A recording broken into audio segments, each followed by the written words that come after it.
हिरे अगं हे सगळं काय चाललंय सांगशील का? छबू शिलेदारांची आई फार खुश आहेत माझ्यावर. आता काहीच अडचण नाही बघ. अगं भय, हे मला तिसऱ्यांदा सांगायला लागलीस तू. तू शिलेदारांच्या घरी गेलतीस, स्वयंपाक केला, शिलेदारांच्या आईला खाऊ घातलंस, हे सगळं ठीक आहे. पण आता ह्या वक्ताला परत कुठे निघालीस? मी आज शिलेदारांची आणि त्यांच्या आईची भेट घडवून आणणार आहे. या बाया, या वक्ताला नग नग, तू एकटी जाऊ नकोस, मी येतो संगट. नको, तू बडीबी सोबत थांब. आजकाल ती फार घाबरायला लागली. तू काळजी घे तिची. अगं तिच्या जवळ शेवंत हाय. तू सुद्धा थांब. आणि आम्ही शिलेदारांना चोरून भेटायला निघालो. उगा सगळे गेलो तर कोणाच्या तरी नजरेत यायचं. जरा जपून जा बाई, आणि कुणाला कळलं तर ग? कुणालाही काही कळणार नाही. मी कोणाला काही बोलणार नाही आणि शिलेदारांच्या आईही कोणाला बोलणार नाहीत. तू इथे लक्ष दे आणि तूही कोणाला काही बोलू नकोस. होय. चल मग येते मी. मागल्या दाराने जाणार ना? हो. जपून जा बाई, आत्ताच माझं काळीच लकलकायला लागलंय बघ.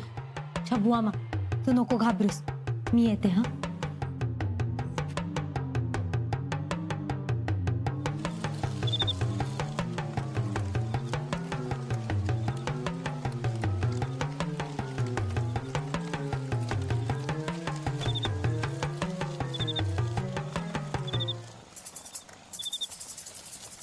लय उशीर झाला नाही नव?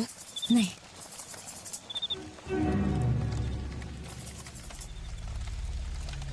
माझ्या हातची भाकरी खाल्या बिगार बाजीला चैन पडत नाही म्हणून. फार प्रेम आहे तुम्हा मायलेकांचं एकमेकांवर. वय. पण आता तू वाटेकरी आलीस नव? चला निघूया. वय, चल चल.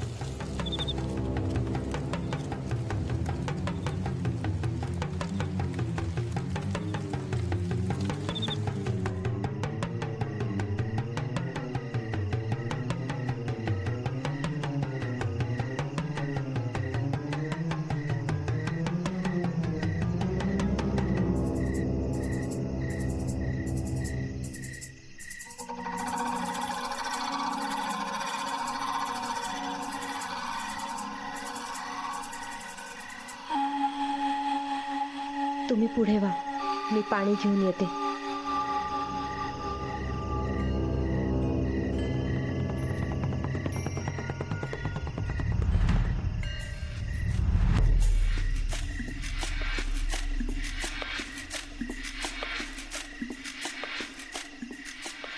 आज शेरा के हाथ से बाजी बच के नहीं जाना चाहिए.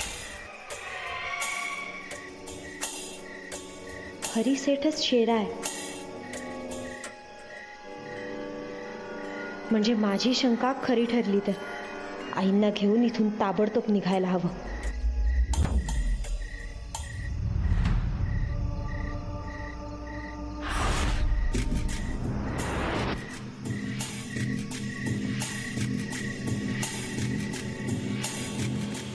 फिर एक बार आपकी चाल नाकाम हुई. हीरा के जरिए बाजी को दबोचने वाले थे आप. हीरा निसटली आणि बाजी ही. लगता है बाजी आपके बस की बात नहीं है. खामोश. सामने आता तो पता चलती शेरा की हिम्मत. समय खूप कमी है आणि आपण हिमतीचे नगारे वाजवता. पहले बाजी चकमा दी गया और अब हीरा के साथ बाजी की मात. लगता है आप पर भरोसा नहीं रहा उनका. शेरा किसी के भरोसे का मोहताज नहीं. वो हम कुछ नहीं जानते. हमें सिर्फ बाल पेशवा की चलती सांसों को रोकना होगा. रुक जाएगी. कैसे? सोहळ्यात शिपायांची अशी तटबंदी असेल की चिटपाखरू सुद्धा फिरकू शकणार नाही. सिर्फ बातों से काम नहीं चलेगा वहां. ठीक फरमाया आपने. ये मीठी जुबान वाला व्यापारी कुछ नहीं कर सकता. अब जो करना है शेरा को करना होगा. मंदिर में बाल पेशवा को जो तिलक लगाया जाएगा वो हमारा होगा. बाळ पेशव्यांच्या आसपासही जाणं मुश्किल है। सख्त पहरा होगा। मुश्किलों को जीत में तब्दील करना अच्छी तरह जानते हैं। बाल पेशवा को जो तिलक लगेगा वो सिर्फ हमारा ही होगा। तिलक लगाते ही बाल पेशवा और तिलक लगाने वाले की सांसें हमेशा के लिए रुक जाएंगी। हमारे इस मकसद में आड़े आने वालों का मुआयना तो हो ही चुका है।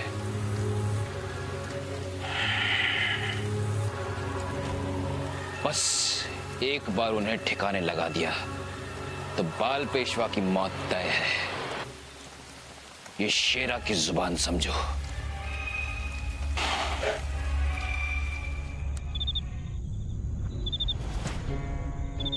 शिलेदार, शिलेदार, काय झालं? जो संशय होता तो खरा ठरला। हरिसेठ जेवढा मिठी जुबान तेवढाच कपटी आहे। शेरा म्हणजेच कपट, तोच असणार. हो, आज मी शेराचं ते रूप पुन्हा पाहिलं. तुमच्यावर हल्ला करण्यासाठी पूर्ण तयारीनिशी आला होता तो. आता मला त्याचं खरं रूप कळलंय, हे इतक्यात त्याला कळू द्यायचं नाहीये. माझ्यासाठी लय मोठी जोखीम घेताय तुम्ही. शेराला जरा जरी संशय आला ना तरी काय करेल याचं नेम नाही. मी तुमच्यासाठी काहीही करू शकते.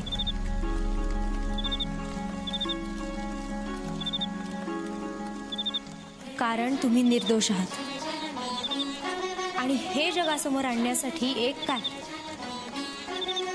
100 शेरांना तोंड देईल ही हिरा.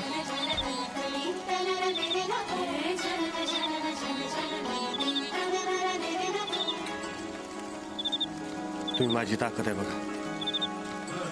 तुम्ही नसता तर मी कधीच खचलो असतो. तुमची ही साथ मला जन्मभर पाहिजे.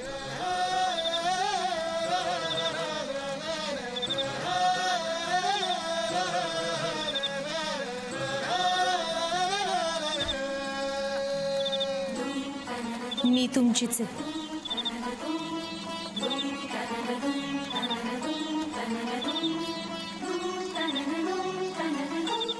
पण तुम्हाला हे असं लपून फिरताना बघवत नाहीये मला.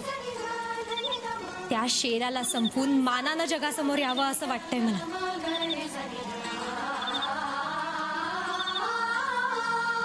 हा पालखी सोहळ्यात शेरा लोकांसमोर येणार.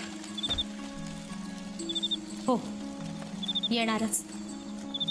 कारण त्याला माहिती नाहीये आपण त्याला ओळखलंय हे. पण पालखी सोहळ्या आधी त्याला कळता कामा नाही, नाही तर समधी गडबड होईल. नाही करणार. मी खबरदारीने वागेन.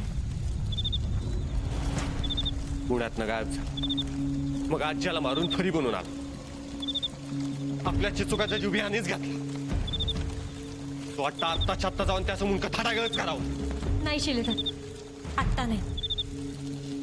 तो शेरा हे सगळं का करतोय हे आपल्याला कळलं पाहिजे.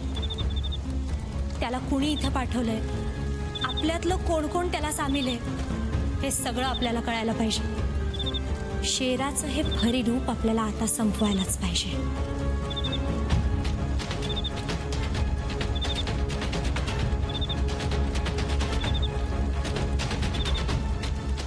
तुम्हाला कधी संशय आला? बडीबिशी बोलताना.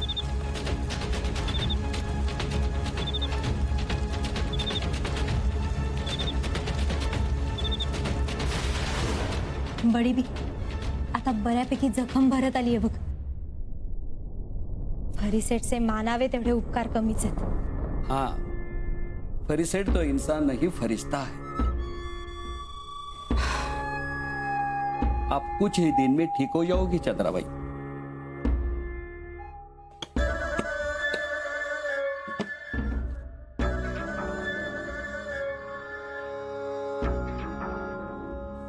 बडीबी तू आराम कर, मी जरा फरीसेठना भेटून येते. हिरा थांब, मला खूप महत्वाचं बोलायचं तुझ्याशी. फरीसेठ नाही आहेत. चंद्राबाई, कुछ तकलीफ तो नहीं ना आपको? नहीं, ठीक है हम. हिरा इतकी फिकर नको करूस आमची.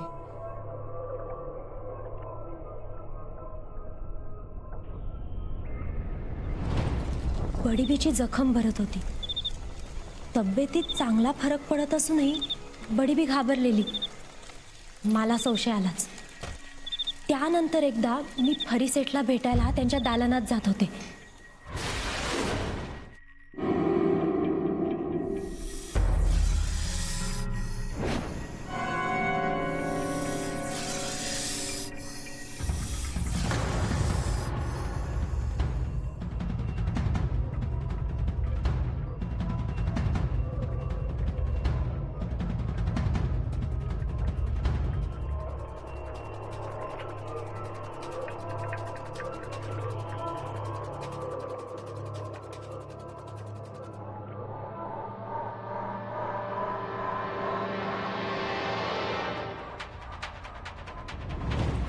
साप माझ्या डोळ्या देखत आत गेला आणि आतून मुबारक काही न घडल्यासारखा बाहेर आला. त्याला साप दिसला नसेल, दिसलाच असला पाहिजे. मग साप दिसूनही तो एवढा शांत कसा? मला संशय आला. मी छबू आम्हाला त्याच्यावर पाळत ठेवायला सांगितली आणि मुबारक हा फरीचा गुलाम आहे हे लक्षात आलं.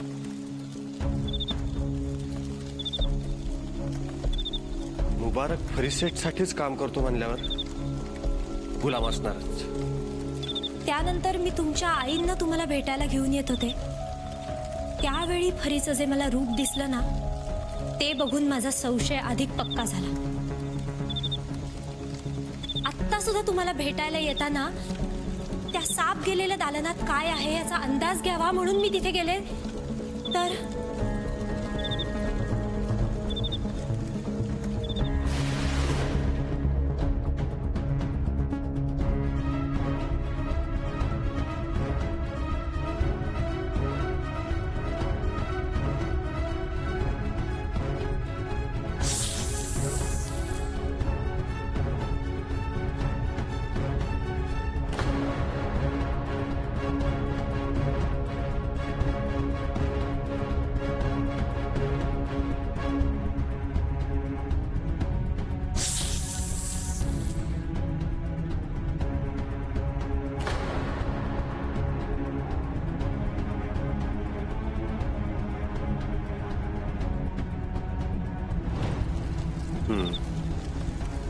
म्हणजे विषासंगट असं नातं येतं शहराचं, म्हणून जिथे तिथे त्यानं विषप्रयोग केला.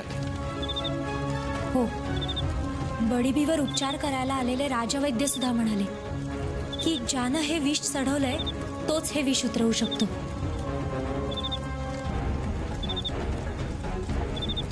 आणि फरीवाड्यात राहायला गेल्यानंतर बडीबीचं विष उतरू लागलं. म्हणजे बडीबीवर त्यानेच विष प्रयोग केलाय आणि म्हणून ती कायम घाबरलेली असते.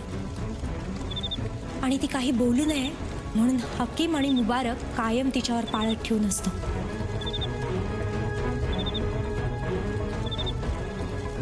आता पुढचा डाव काय असेल त्याचा? तुम्हाला काही संशय? अजून तरी नाही. ते माहीत व्हावं म्हणून मी अजूनही फरीच्या महालात राहतेय. पालखी सोहळ्यात तो नक्कीच काही ना काही करणार, कारण त्याचा खरा डोळा बाळ पेशव्यांवर आहे.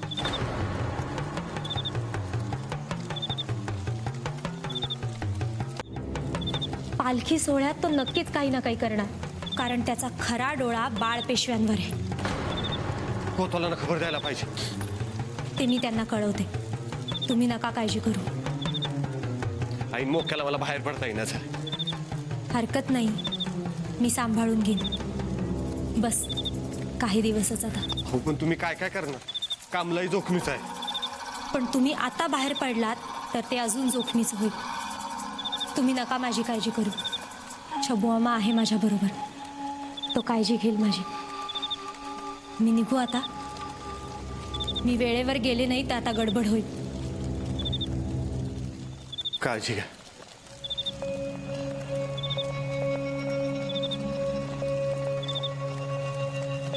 हो, तुम्ही सुद्धा.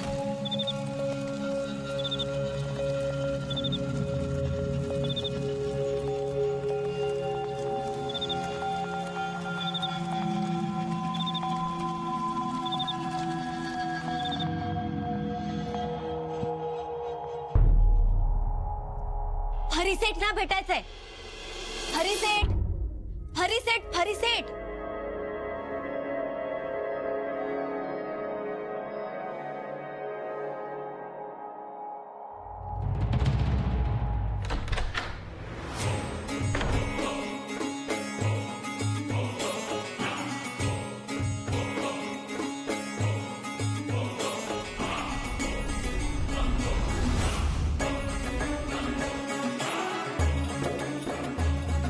आइए शेवंता जी,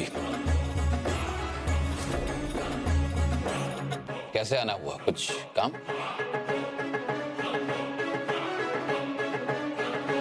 हीरा, हीरा तुम्हाला फसवते हुजूर. तुम हीरा जी के बारे में बात कर रही हो, ये बात जहन में रखना. अगर कुछ उल्टा सीधा बका तो सीधा तुम्हारी जबान खींच लेंगे. हुजूर, बहुतेक बडीबीनी हिराला सगळं खरं सांगितलंय.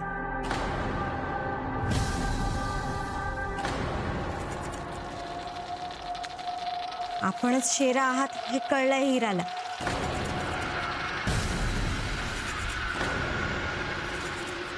ती तुम्हाला फसवते हुजूर.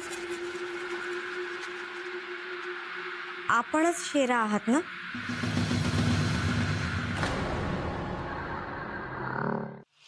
आपणच शेरा आहात ना?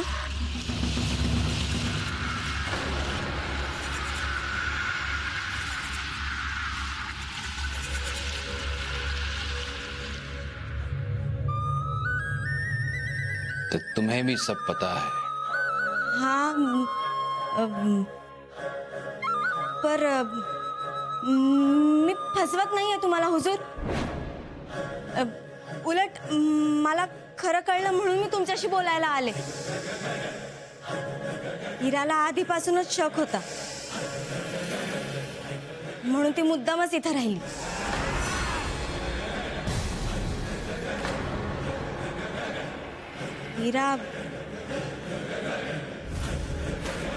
हिरा आणि छबू मिळून खेळ खेळणार आहेत हुजूर.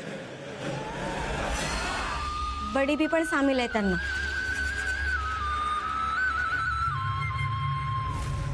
आधी ती हिराचा सौदा करायला तयार झाली होती, पण आता त्या राक्षसापासून दूर पळून जा असं सांगते ती तिला. मी माझ्या कानांनी ऐकलं.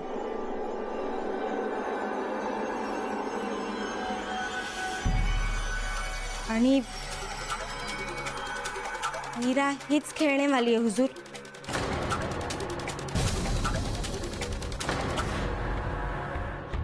ती आणि छबू बोलत होते तेव्हा मी ऐकलं.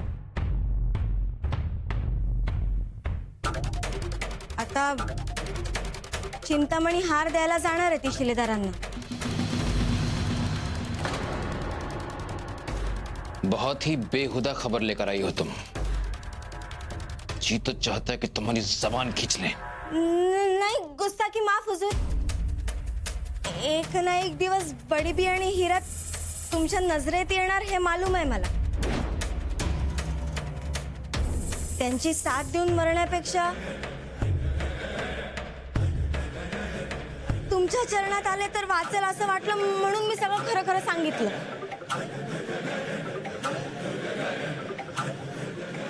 हुजूर, तुम्ही सांगाल ते करेल ही शेवंता.